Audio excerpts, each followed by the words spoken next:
Hi friends, welcome to my channel. If you're here, thank you so much. I love you. Consider yourself an OG of this channel because as I stated in my previous video, it's in its infancy for sure.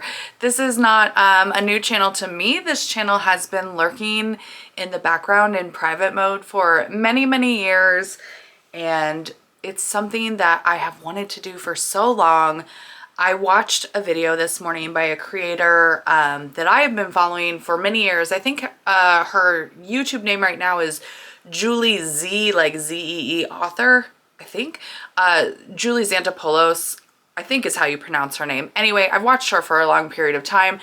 We're similar in age, and she's been going through some things and has recently stopped making content on her channel, stopped going live.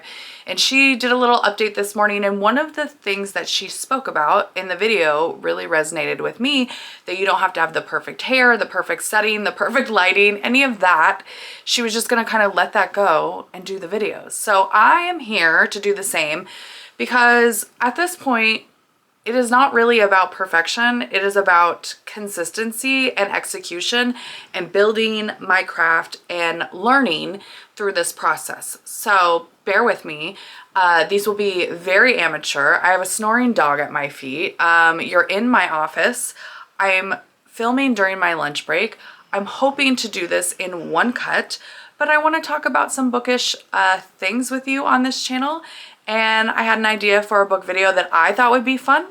So I'm going to take you along today and show you, I have a bookshelf that this camera is sitting on, and it's cubbies, essentially. There's square, like 10 by 10 cubbies where I've grouped books together, and it's completely full.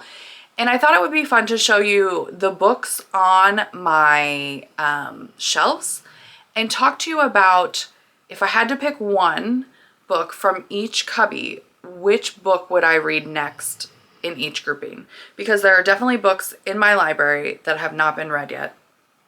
And since I'm talking about that, I should just sort of mention how this idea came to be. So we're closing out at the end of 2024, and I'm thinking about 2025. I just ordered my 2025 planner. I don't know if you guys are planner people, but I need a paper planner to keep my work and personal life straight. Otherwise, I would lose my mind. I've tried to do it digitally for so many years, and it's not for me. I love having a paper planner. And at the beginning of 2024, I made a list in my planner of goals that I had. So instead of making like one New Year's resolution, I think I had like 10 or 12 goals that I wanted to work on. And it was a really good idea for me because I found myself referring to that list throughout the year. And there are definitely goals that I've achieved and I've been able to check off the list. And there are some that I'm still working on. As I've gotten older, I've realized that it's more about showing up and being consistent rather than being perfect with these goals, because showing up and taking steps in the right direction end up building and start compounding, and it still helps you move forward. So even though I'm not going to be able to reach every goal that I wrote down in 2024, it is still nice to know that I've made definite progress. And something else that I've learned is that my goals have changed throughout the year. So I think I'm going to try things slightly different in 2025, which we can talk about that in another video. But yeah, one of my goals I know for 2025 that I'm going to have, that I started kind of getting into at the end of 2024, mid 2024, was to spend less money on purchasing books. Part of that is because I've run out of room to place the books in my office here. Like there are books everywhere. And start to utilize things like Kindle Unlimited, which I do pay for, but it's a service that I am constantly paying for that has a huge amount of books that I'm interested in. Using my library and sending digital books to my Kindle. Something else that I've been trying is like checking out the book and starting a book to see if it's resonating with me before I either purchase it, or just reading the entire thing before I purchase it to get like a hard copy in my library. Things like that. So I think there's ways that I can go about making smarter money choices and still allowing myself to have a love of shopping for books and owning books, because I don't want to stop doing that. I really do enjoy having that and having a library, but I just want to kind of shift my thought process about it and do it in a different way, if you will. So that being said, in past years, I have not been so great about that. I've definitely shopped as a hobby for books and I've definitely read a fair amount of books that I own, but there's a lot that I have not. So let's go through each section of this bookshelf that's in front of me. Again, this will be amateur quality video. I'm just going to handhold the recorder and talk to you about each section and pick a book that if I had to choose a book today to pick from each section, which one would I go with? And then if I know anything about it or I know the general gist of it, because some of these I'm not sure I remember anymore, we'll talk about it. But anyways, that's today's video. I hope you enjoy this. Let me know if you've read any of these books before, or if there's any that you're seeing here that you're interested in. And if you're watching this video and you'd like to comment and just say hello, leave me a snake emoji. 2025 is going to be the year of the snake, so leave a snake emoji in the comment or any comment that you'd like, or just say hi. I would love that. Okay, let's get into the books. I'm going to turn the camera around here and we're going to start off, well, let me just say, let me back up. I've got a dog with me, so let me see if I can get a bigger shot of what we're looking at here. So this is the shelving unit that we're looking at, and we'll be going through each section starting at the top here. Can you guys see these books? Let me see if I can zoom out at all. Not really. Okay, so out of these books on the top, I am interested in this book right here, The Other Side of Disappearing by Kate Claiborne. And I'm interested in this Sally Rooney, Beautiful World, Where Are You? I got the Kate Claiborne and the one next to it, this Anaconda Downstairs. I would have never ever picked this up on my own, but both of these books were in a book subscription service that I get monthly. And then I purchased Sally Rooney's Beautiful World, Where Are You after reading Normal People this year, which I loved. I realized that's probably a polarizing book and a polarizing opinion, and I have heard mixed reviews about this, but I wanted to try more Sally Rooney, so I got this at Half Price Bookstore. I've not read the other three, so none of these have been read. I think if I had to pick, I'd pick one of these two, and I don't know. This one seems interesting to me because I think there's like a podcast element, and I really like the cover. So I'm gonna pick this one, Kate Claiborne, The Other Side of Disappearing. Okay, moving on. And these are kind of grouped by color, as you'll see here. So this is the next cubby of books here. I've read a fair amount of these. I'll tell you the ones that I have not read. I have not read Emergency Contact, which I'm so surprised I have not read. I have this on my Kindle as well. I have not read Ali Hazelwood's Love on the Brain. I have not read... This is a shocking shelf to me. Okay, I've not read this book, You Are Here, which I'm very interested in. It's about a bunch of mall employees. I don't know if this is set in the 90s or if this is set in current day, but it is about a mall, I think, that is kind of becoming desolate and shutting down. I've not read My Friend Leonard by James Fry, which I absolutely love James Fry. A Million Little Pieces was a book I read when it first came out in the midst of the Oprah book club scandal. If you're old enough to know, you know. And this, I think, is either like I think this is the sequel. I wanted to say it was a prequel, but I think it's the sequel to, and kind of like maybe it's more like an interconnected, focusing on a different main character. Anyways, I've not read this. And then I've not read this Tatiami Time Machine Blues. Only because I realized this is a second book in a series and I didn't know it at the time when I purchased it and I couldn't return it. I've not read The Pursuit of Love, and I've not read Love in Other Words by Christina Lauren. There are several on this shelf that I would like to read. Top of the list would be Emergency Contact, You Are Here, and Love in Other Words. And I think if I had to pick today, I would pick...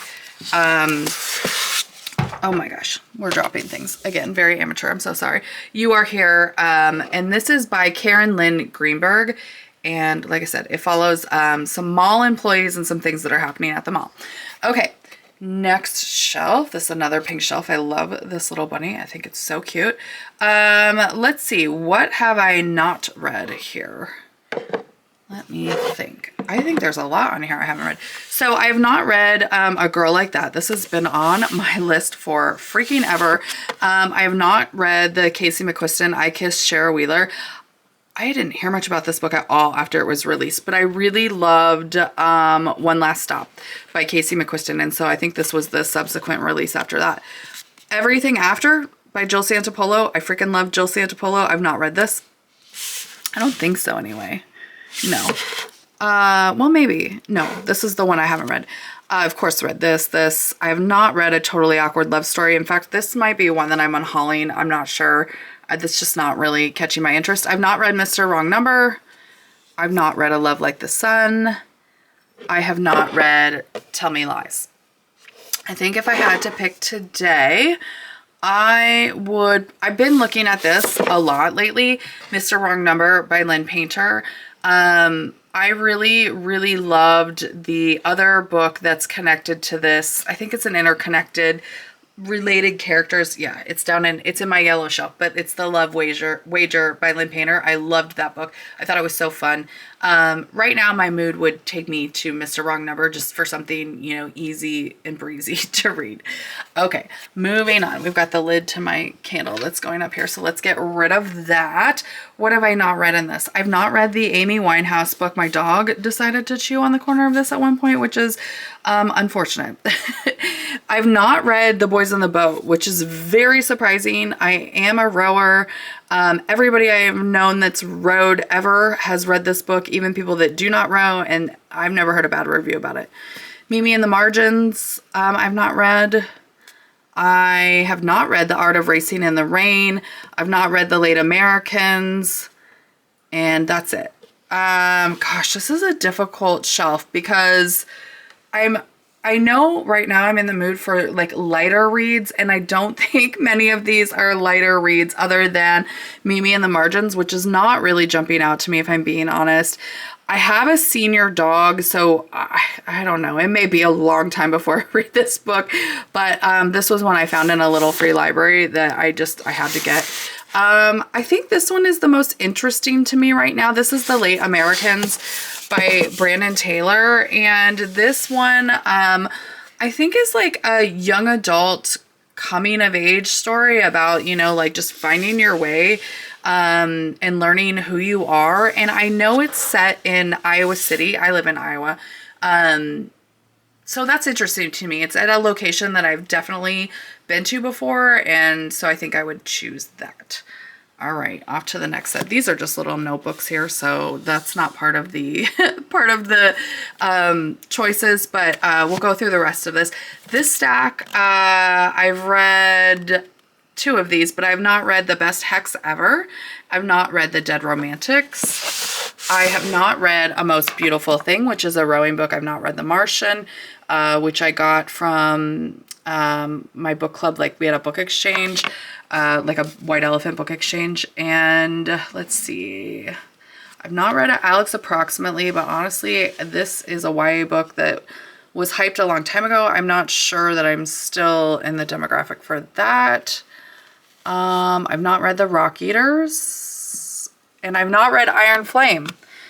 Part of me is tempted to dip into Iron Flame because of the Onyx Storm release that's coming out, but also after this became so overly hyped and then there were disappointing reviews on it, I kind of just, I don't know. It's not really something that's been on my brain, to be honest with you.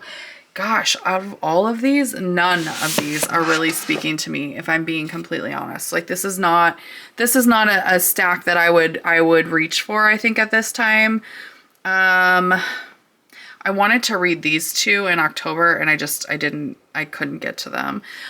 Maybe, I guess if I had to choose right now, I would pick the rowing book. This is A Most Beautiful Thing by Arshay Cooper. This is about the first all-black high school rowing team, and I believe it's set in Chicago. And then this says it's also a documentary that's narrated by Common, who I think is great. So let's keep it moving. Next shelf here, this is the shelf that has Love Wager by Lynn Painter. I freaking thought that book was so fun. Okay, we have Miracle Creek I've not read. And we have, what else? Have I read everything else on here? Oh, The Most Fun We Ever Had. I started reading, but I've never finished it. The Measure I started reading and I never finished it. Oh boy. I think I would pick, gosh, it's between these two. The Most Fun We've Ever Had and The Measure. So many people in my book club, I go to a silent book club, so we don't always read the same thing, but so many people in my book club have raved about The Measure. So maybe that. But I am really interested in The Most Fun We Ever Had. I started listening to that on audio on a long car ride, and I kind of wish I wouldn't have stopped. I kind of like the idea of that, but I think I'd pick The Measure. Okay. Moving on to the next yellow shelf. Sorry, I've got all my daughter's like crock gibbets in here. What have I not? Oh, I think there's only one book on the shelf that I've never read, and that's this one. So it's an automatic selection of The Jet Setters by Amanda Eyre Ward. This was a Reese Witherspoon's book club pick, and I was like really into like grabbing all of her books at a certain point. Since then, I've sort of stopped picking up the Reese Witherspoon book club picks unless it's something that's really calling to me. But I think it's about a family that goes on vacation on a cruise ship and where they can't really escape each other. So they're forced to like deal with some things in the family dynamic stuff. I do find that interesting and I would be open to reading that. Okay, green shelf here. Let's see what I have not read. I have not read Detransition Baby, and I have not read Shark Heart. And I have not read this book, which is Turn Around, just because it has a fun print. But this is the, oh my word, I'm dropping stuff on the floor. The Do-Over, again by Lynn Painter. And then that's it. I've read everything else in this. But I know the one that I would pick right now would be this book here, Detransition Baby by Tori Peters. This is a complicated summary that's hard to just like roll off the tongue with, but I think there's a couple and one of them transitioned and I think they're married. So it's like two, I don't, I'm not gonna do it justice. But it has to do about transitioning and changing and sorry, oh gosh, this is like really complicated. I wish I could read this whole inside to you. It would just take so long. But anyways, this couple is together and at some point they decide that they want a baby. So one of them detransitions and is questioning literally everything, like if they should have transitioned in the first place. I think there's a question on who the paternity or something. I'm not exactly sure. I'm doing this like such an injustice, but the subject matter on this is just fascinating to me because I'm just curious about the inner thoughts of this fictional set of people. And I really love books that deal with relationship and family dynamics. I think that is a topic that I really enjoy reading about. So this is the book that I would pick next. Okay, moving on. Some of these books I've started and not finished, and so that's a little frustrating. So I've not read Trespasses. I've not read Ask Again Yes by Mary Beth Keane. I have not read Una Out of Order. So Trespasses and Una Out of Order, I've definitely, and Our Missing Hearts, I've started and stopped. I've like done soft DNFs to both of those. I've not read Less. I've not read Covet. I actually started and stopped this one. I've not read 7 Days in June, and I've not read Point of Pride. I have read this book. Let's see. I think if I had to pick today, I'd probably pick this book. I don't really know what it's about. I want to say that there has something to do with a cop in town, like a police situation. Anyhow, there's another book that this author wrote that I really loved called The Half Moon. And so for that reason, I would pick up another book by this author for sure. Okay, moving on. All right, like going down here, I've not read Actor Age Eve Brown. That's the only Eve Brown or only Brown sister book that I've not read. I've not read Dealing in Dreams, One I'm considering unhauling, Start Without Me. I've also considered unhauling. This is a Thanksgiving Day like setting, and I always tell myself I'm going to read it some Thanksgiving, and I don't. What else? I've started Sarah by J.T. Leroy so many times and stopped. I've not read this Meet Me, or Let Me Tell You What I Mean by Joan Didion. I bought this right after she died because I was like, oh, I should probably read something by her, and I never have. The Followers, I think I read half of it and stopped. And then here's The Half Moon that I read by Mary Beth Keane. Gosh, what would I pick from this pile? Probably... maybe the Joan Didion one, because this is something I'm still interested in. It'd be this one or actor A.G. Brown, just because that seems easy and fun. This one is one that I definitely want to get to at some point. Okay, this shelf is interesting. I've not read Us Against You, but I just finished Beartown, which is the first book in this series, and I've not read Bright Shiny Morning. I have started it a million times and not finished it. Not because I didn't want to. It takes a lot of brain power because you're following like 10 different storylines in LA. Dear Edward is interesting to me, but I've never read it. I've started and stopped The Midnight Library. It was a little too dark at the time that I was reading it, and I'm like, this is not great for my mental health, so we stopped that. And then I've not read For All Time. That's been sitting on my shelf for a while. Let's see. I really do want to read Bright Shiny Morning. I have a couple copies of this, so we might see this again on my shelves, but I think I would pick Bright Shiny Morning. As I mentioned, this is an older book that came out several years ago that follows, 10 different storylines. I think it's multiple storylines of different people in LA, of different socioeconomic status, and I'm sure they all thread together in some way. I love his writing. He, again, is a very polarizing author, similar to Sally Rooney. I think you either, if you like Sally Rooney and you don't care about her lack of quotations and punctuation, this may be somebody that you check out. James Fry. James Fry, I think, is actually how you say his name. Anyways, okay, moving on. Let's see. I've started and stopped The Chaos of Standing Still. I don't know if I'll ever get back to it. I've not read Things I Wish I Told My Mother. I've not read Just Haven't Met You Yet. I have not read Beach Read. I cannot believe I have not read this book. I love Emily Henry, and I've never read Beach Read. That is the only Emily Henry romance, like the adult Emily Henry books that she's written, that I've never read. And I think I just keep holding on to it because I don't want the magic of Emily Henry to end. I want the option to always have it, which is crazy. She's coming out with another book. I've not read Only Love Can Hurt Like This. I've not read Time to Shine. I've not read Wildlife.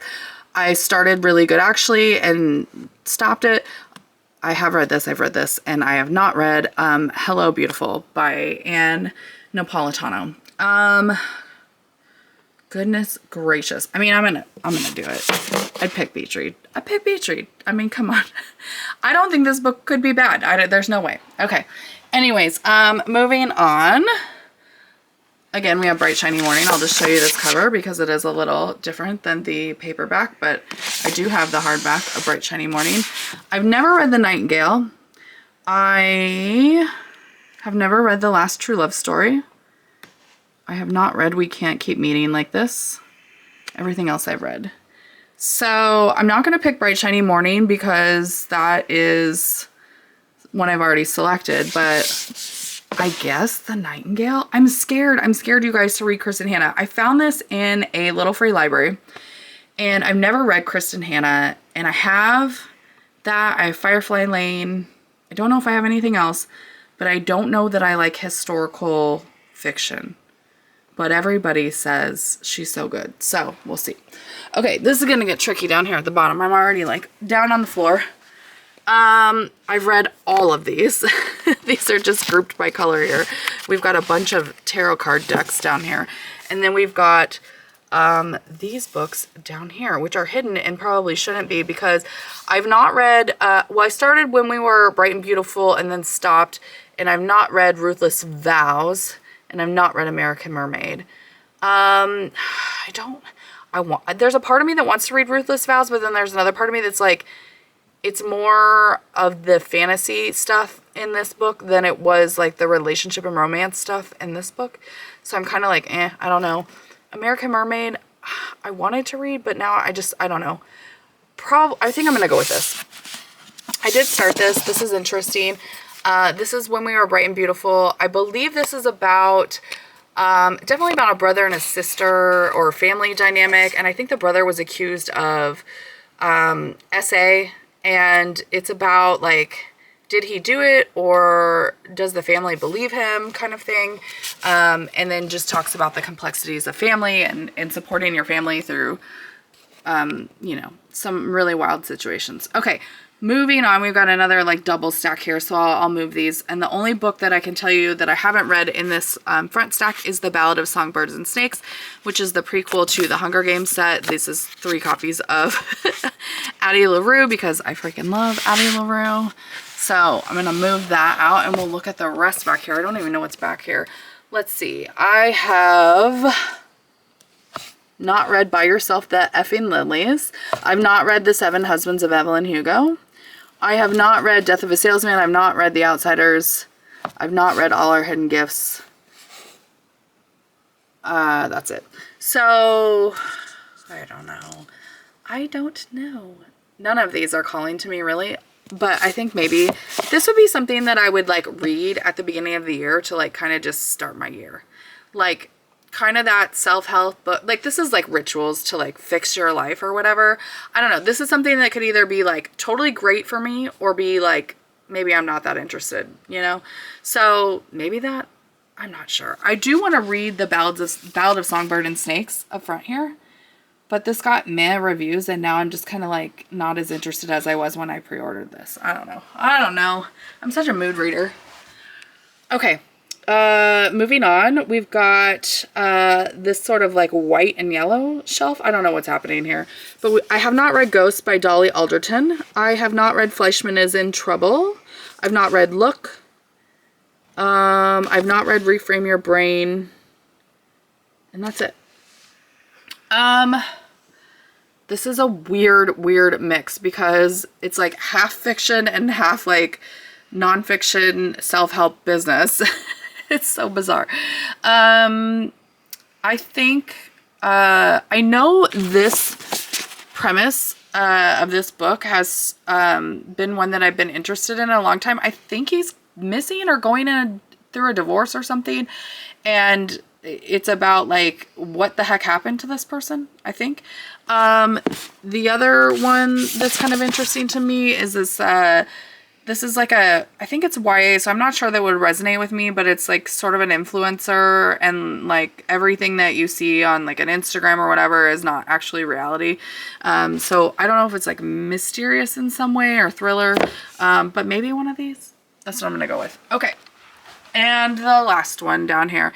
I've not read Cleopatra and Frankenstein. This has been on my list for a while. I think this one is like the weird literary fiction type of book that I would really like. But I don't know.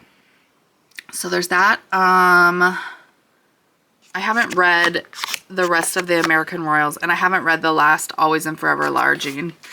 And then back, oh, these are all nonfiction books back here, of which I'm pretty sure I've read every single book back here. Yeah, I've read all of those. So I'm gonna go with Cleopatra and Frankenstein. I think that is something that is dark and weird, and that I've got a dog hair on here, my goodness.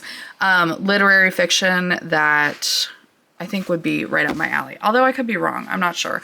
I tried to not like really read too much or know too much about this. I haven't seen a lot of reviews even on this, so I don't know. Okay, so those are my selections, and now I have to go back and like fix my bookshelves because I've completely destroyed those. But I'll show you my face. Let's see. Let's do this. Okay, so that's what I'm working with. Those are the books that if I had to pull off my shelves today, I would probably reach for first. This was a good exercise for me because I am trying to shop my shelves before I shop a Barnes and Noble or some other place. Like I go into Barnes and Noble. I love going in there and looking at the books and smelling books. And I mean, like, not like I'm actively sniffing them, but you know, it's just, the store has like a scent to it. It's just a fun time. It's cozy. It's cool to like pick up books that you've maybe never heard of, look at all the covers, or go through a half-price books. I've really fallen in love with half-price books over the last year. I don't know. But every time I find myself in a bookstore, I'm like, I've read that, I have that, I have that, I've never read it, I have that, I've never read it. And it's just, it annoys the heck out of my 10-year-old daughter because she's like, why are we here if you have all these books? Which is a great point. It's valid. So going to be shopping my shelves a little more often in 2025. I've already started doing that in 2024. And if I don't want to read it in a hardback or paperback, because I'm a moody reader. I'm not only moody about the content that I read, but I am moody about the format in which I read. I've discovered I like audio, I like Kindle, I like paperback. It just depends on the day. So there you have it. Please leave a snake emoji if you made it this far, like I mentioned, 2025 is the year of the snake, and I hope you all enjoyed this. Bye.